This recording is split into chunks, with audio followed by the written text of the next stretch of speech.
காஷ்மீர் இந்தியாவின் சொர்க்க பூமி அல்லது இந்தியாவின் சுவிட்சர்லாந்தாக இருந்திருக்கக்கூடிய ஒரு பகுதி தான் காஷ்மீர். ஆனால் காஷ்மீரில் ஏற்பட்ட பலதரப்பட்ட பிரச்சனைகள் காரணமாக காஷ்மீர் இன்று ஒரு ஆபத்தான மற்றும் சர்ச்சைக்குரிய பகுதியாக இருக்கிறது. காஷ்மீர் என்றதுமே பலருக்கு ஞாபகம் வருவது என்ன அப்படின்னா இந்தியா மற்றும் பாகிஸ்தான் போர்கள். ஆனால் இந்த இந்தியா பாகிஸ்தான் போரை கடந்து காஷ்மீருக்கென ஒரு வரலாறு இருக்கிறது. அந்த வரலாறு என்பது காஷ்மீர் பண்டிட்களின் வரலாறு. காஷ்மீர் பண்டிட்கள் இவங்க காஷ்மீர் பகுதியில காலங்காலமாக வாழ்ந்த ஒரு கூட்டத்தினர். இவங்க ஒரு கட்டத்துல காஷ்மீர் பகுதியிலிருந்து விரட்டடிக்கப்பட்டாங்க. தன்னுடைய சொந்த மண்ணிலேயே அகதிகளாக மாற்றப்பட்டு தன்னுடைய சொந்த நாட்டிலேயே இன்று அகதிகளாக வாழக்கூடிய ஒரு சமூகத்தினர் தான் இந்த காஷ்மீர் பண்டிட்கள். காஷ்மீர் பண்டிட்டுகளின் வரலாறு என்ன, காஷ்மீர் பண்டிட்டுகள் எதனால் விரட்டடிக்கப்பட்டார்கள், அவர்களுக்கு நேர்ந்த கொடுமைகள் என்ன என்பதை பற்றி இந்த பதிவில் நாம் விரிவாக பார்க்கலாம்.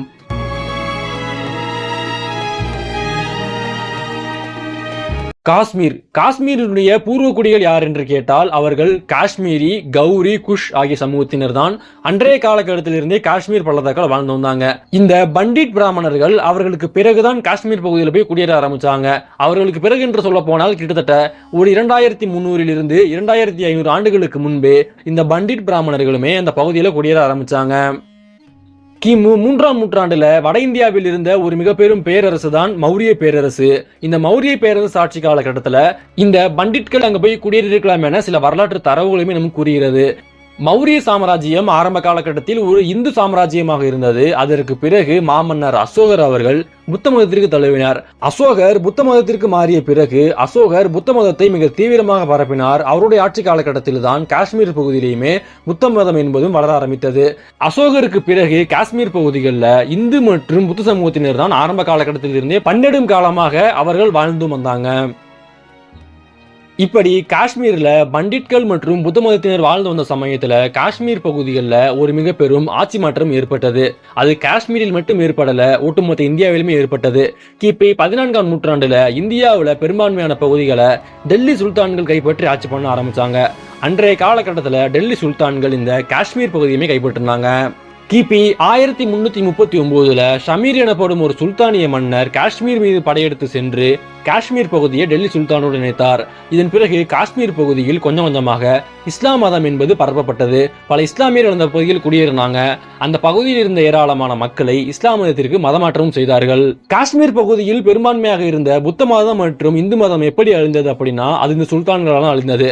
சுல்தான்கள் அந்த பகுதியை கைப்பற்றிய பிறகு அந்த பகுதிகளில் மிக பெரும் அளவிற்கு மதமாற்றங்களும் நடந்தன. இதனால ஏராளமான பேர் இஸ்லாமிய மதத்திற்கு மதம் மாறினாங்க.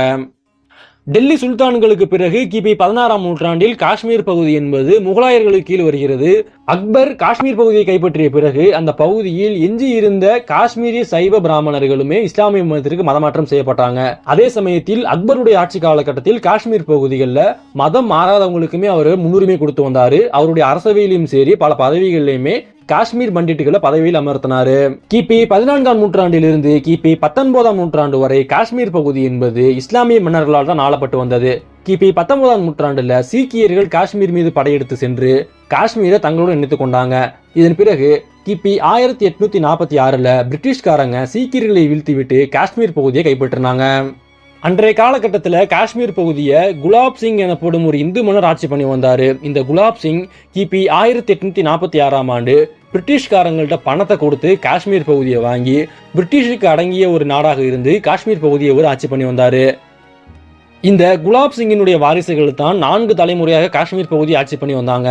இதன் பிறகு 1947ஆம் ஆண்டு இந்தியா என்பது விடுதலை அடைந்தது.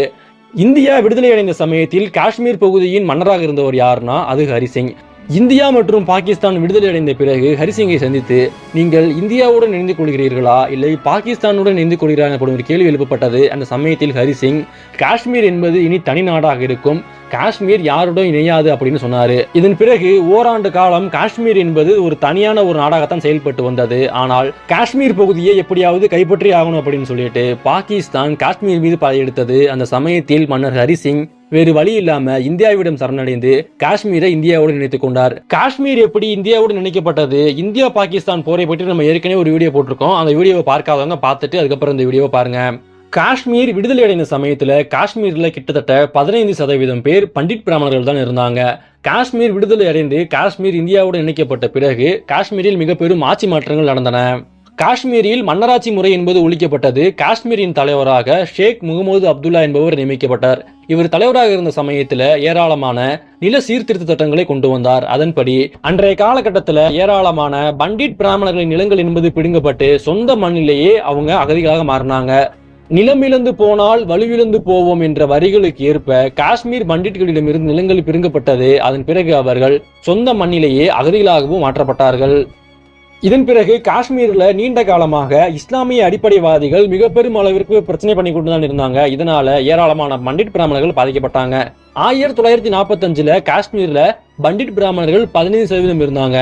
2001ஆம் ஆண்டு கணக்கெடுப்பின்படி காஷ்மீர் பகுதியில 1% குறைவான பண்டிட் பிராமணர்கள் தான் இருந்தாங்க. இன்றைய காலகட்டத்தில் காஷ்மீர்ல 0.1% பண்டிட் பிராமணர்கள் மட்டும்தான் காஷ்மீர் பகுதியில் இருக்கிறாங்க. இந்த நிலைமைக்கு காரணம் என்ன அப்படின்னா 1989ஆம் ஆண்டு காஷ்மீர்ல மிக பெரும் கலவரம் வெடித்தது. இஸ்லாமிய அடிப்படைவாதிகள் மிக பெரும் கலவரம் பண்ணாங்க. இந்த கலவரத்தின் காரணமாக ஏராளமான பண்டிட் பிராமணர்கள் காஷ்மீர் பகுதியிலிருந்து வெளியேறி கொஞ்சம் கொஞ்சமாக மும்பை, டெல்லி, ராஜஸ்தான் போன்ற பல பகுதிகளை குடியேற ஆரம்பிச்சாங்க.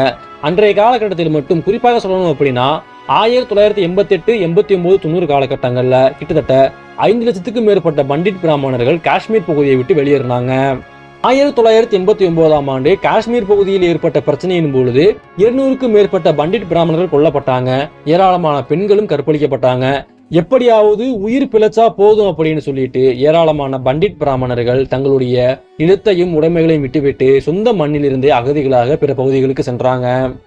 இன்றைய காலகட்டத்தில் காஷ்மீர் பகுதிகளில் பண்டிட் பிராமணர்கள் எனப்படுபவர்கள் மிகவும் சொற்பமான அளவுக்கு தான் இருக்கிறாங்க. அந்த மக்கள் தொகையில 0.1% பேர் தான் இருக்கிறாங்க. கிட்டத்தட்ட 100 ஆண்டுகள் கூட ஆகல, அதற்குள்ள 15% பண்டிட் பிராமணர்கள் அந்த பகுதியை விட்டு முழுமையாக வெளியேறிவிட்டார்கள்.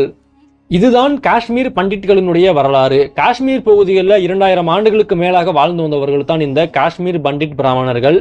இவர்கள் மத பிரச்சனையின் காரணமாக காஷ்மீர் பகுதியிலிருந்து விரட்டடிக்கப்பட்டார்கள். இந்த வீடியோ உங்களுக்கு பிடிச்சிருந்தா லைக் பண்ணுங்க, ஷேர் பண்ணுங்க. உங்களுக்கு அடுத்து எந்த மாதிரி வீடியோ வேணுங்கிறத மறக்காம கமெண்ட் பண்ணுங்க. மேலும் இது போன்ற பல பதிவுகளுக்கு நம்முடைய சேனலை சப்ஸ்கிரைப் பண்ணிக்கோங்க. நன்றி.